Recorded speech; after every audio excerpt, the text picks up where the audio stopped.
Pemirsa Hamid Nasution TV, saat ini saya berada di Gang Jalan Sedap Malam, kawasan Senen, Jakarta Pusat, menemui saudara kita, saintis eksentrik Pak Tamim Pardede. Melanjutkan podcast sebelumnya tentang Wolbachia. Sekarang akan kita lanjutkan tentang buah-buahan transgenik. Assalamualaikum Bang Tamim Pardede. Apa kabar? Nah, baik. Merdeka. Merdeka. Udah ya. Udah langsung sini. 1, 2, 3. Assalamualaikum. Waalaikumsalam warahmatullahi. Ya. Waalaikumsalam. Sehat nih? Sehat, alhamdulillah. Masya Allah. Nah.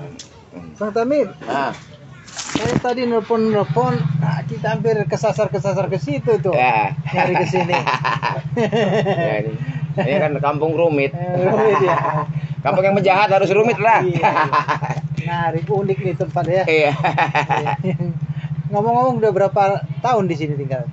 Ya, pas lagi baru bebas kemarin, ya kan? Bebas tahun 2019 pertengahan, ya kan? Ekonomi udah goyang gara-gara berapa tahun membiayai diri di dalam penjara, ya kan? Cekcok sama istri, ya kan? Di sinilah tempat perhentiannya. Hai, sementara. Siapa teman di sini sampai Bang Tamim di sini? Ada teman kita. Iya, ada teman di dalam dah. Teman di dalam orang-orang aparat negara juga lah. Yang berpihak kepada kebenaran, tapi kepada aparat negara yang tukang penjilat. Nah, udah gitu aja. Bang Tamim sebagai ilmuwan kan memantau ya situasi kehidupan kita dewasa ini. Ya, memang itu pekerjaan ilmuwan. Ilmuwan pekerjaan ilmuwan. Apa yang Bang Tamim nilai tentang kualitas hidup kita hari ini? Kualitas hidup kita sebagaimana ya katakan pada podcast yang kemarin, terjadi degradasi moral, spiritual, fisik akibat banyak hal. Tapi karena sesuai dengan bidang yang saya kuasai, bioteknologi, penyebabnya itu. Jadi apa yang kita makan, apa yang kita minum, itulah yang menentukan kualitas kita di masa yang akan datang. Nah, kalau yang kita makan dan yang kita minum juga udah rusak, ya kita akan rusak. Makanya kan ada pengharaman terhadap makanan dan minuman dari Allah. Itu sebagai kontrol agar kualitas kita senantiasa menjadi good. Nah, kenapa Adam dilarang makan buah itu? Ya kan? Ya. Karena kualitas, kontrol kualitas. Kalau dilanggar, degradasi. Sehingga kualitasnya yang harusnya baik keturunannya, menjadilah dia punya anak langsung setengah baik dan setengah buruk. Nah, itulah. Makanya berhati-hati dengan apa yang kita makan, apa yang kita minum, apa yang kita pakai. Yang Abang perhatikan selama ini suplai buah-buahan, suplai sayur mayur yang masuk ke Jakarta ini, mutunya seperti apa? Secara fisik, memang dia sangat menyenangkan mata, tapi yang dibahagiakan mata karena itu warnanya hijau sekali, bagus. Yang biasanya segini jadi segini, ya kan? Secara ekonomis tentu akan dianggap akan menaikkan pendapatan para petani. Secara fisik saja. Namun hal di luar di dalam fisik itu, yang lebih fisik kepada fisik itu yang belum sampai ke situ risetnya. Apakah dia memiliki bahaya atau tidak? Nah, jawabannya apa? Apakah dia berbahaya atau tidak? Nggak semudah itu, karena proses-proses yang terhadap genetik itu baru akan diketahui nanti setelah terjadi. Guys, tuh. Kalau buah-buahan yang lokal kita maupun sayur mayur lokal kita, berapa persen kira-kira yang sudah tersentuh bioteknologi? Hampir semuanya. Hampir semuanya. Hampir semuanya. Bahkan yang kebutuhan kita sehari-hari, cabai untuk yang setiap hari itu. Itu sudah harus dikirim dari Cina ke sini, ya. Yang mana bibitnya mengandung bakteri yang berbahaya. Ya itulah yang kemarin saya ribut-ribut itu. Bagaimana coba? Sudah menyentuh dapur kita setiap hari. Ya kan? Bumbu yang kita setiap hari kita makan. Itu sudah tersentuh. Sulit keluar daripada. Abang kan punya prinsip sepanjang yang saya baca ya, bahwa harusnya kita menghindari bioteknologi, kan Betul. gitu ya kan? Karena apa itu ininya kira-kira argumen Bang Tamim? Kenapa kita harus menghindari itu? Karena saya seorang muslim ya. Iya. Sebagaimana dijelaskan oleh Allah di dalam surah An-Nisa 119, ya kan? Bagaimana setan itu mengajak manusia untuk merubah-rubah ciptaan Allah. Nah, di akhirnya kemudian ada untuk upaya menyesatkan manusia. Apa arti itu menyesat? Itu ada merusak kualitas genetik itu, sehingga tidak terbangun secara sempurna komunikasi antara Allah dengan manusia. Ya kan, ibarat sinyal tuh udah kacau, akhirnya hilang sama sekali. Ya kan. Nah, seharusnya komunikasi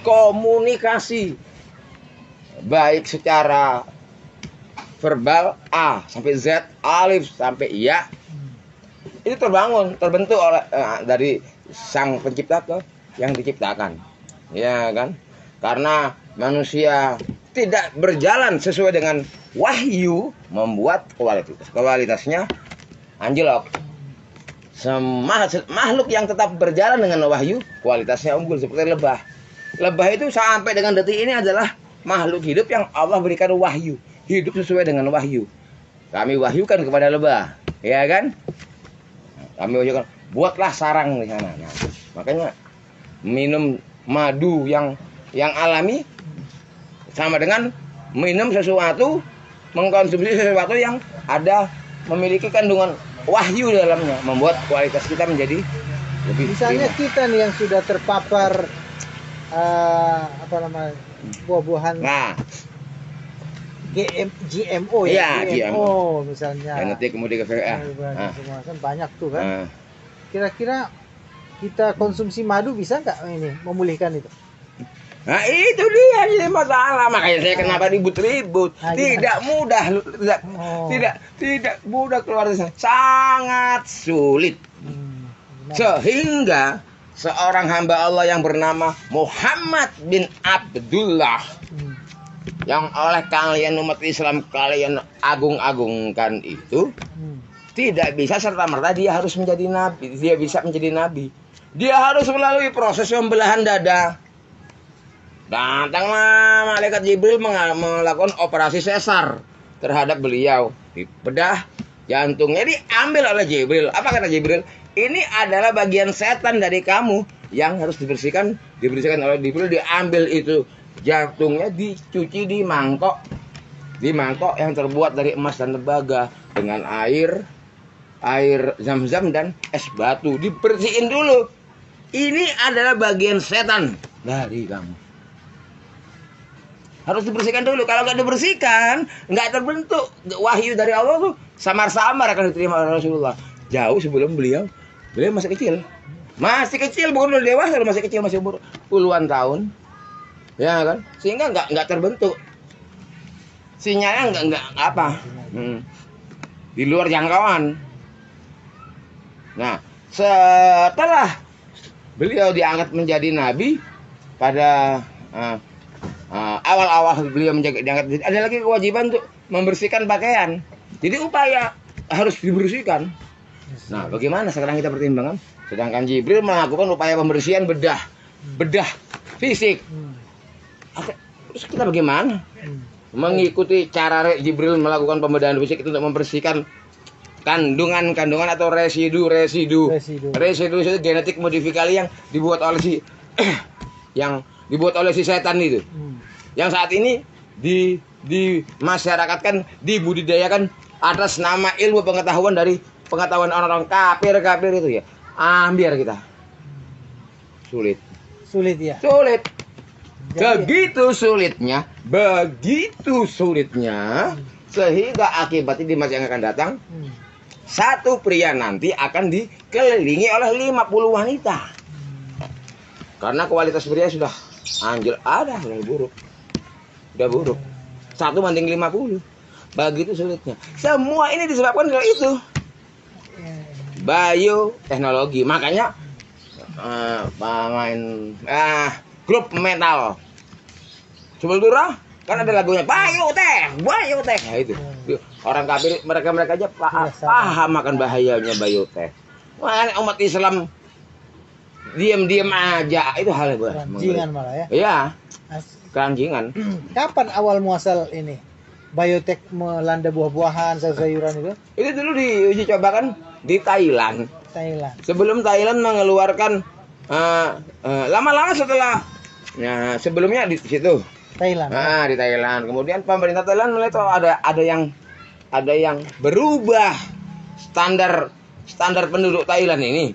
Mulailah mereka pertama di dunia untuk mengontrol perilaku biotek ini. Tapi udah terlambat, sekarang Thailand sudah jadi saya baca itu kan ada beberapa negara yang kontrol ketat tentang biotek. Apa namanya? Ada istilahnya itu kan? Iya. Produk bioteknologi dari Thailand, Arab Saudi, yang macam-macam itu ya. Itu pertama kali yang Thailand karena mereka udah melihat hasil. Loh, kok katanya sekarang nggak bisa lagi. Nggak mampu lagi pemerintahan Thailand untuk membersihkan pengaruh genetik ini dari sebab itu bioteknologi. Makanya bioteknologi itu bukan kita harus tahu diri. Kita ini makhluk ciptaan Allah, sedangkan semua ini diciptakan oleh Allah. Nggak mungkin Allah salah menciptakannya. Sesuai dengan kadar pertimbangan masing-masing. Ya kan? Udah ikuti aja itu dah. Jangan sok-sokan pinter, kita menciptakan nggak bisa, merubah sehingga membentuk genetik yang aneh. Genetik yang aneh itu masuk ke dalam tubuh kita sehari 2 cabai. Sehari 2 hari 3 hari 4 hari mungkin apa? Lama-lama kan akan nyatu dengan genetik kita. Nah, disitulah terjadinya kerusakan genetik. Ya kan? Nah, kerusakan genetik ini berimplikasi pada turunnya kecerdasan. Turunnya kecerdasan langit maksud saya. Kecerdasan langit. Kecerdasannya benar-benar empirik. Bukan kecerdasan bumi. Kecerdasan bumi kan abu-abu.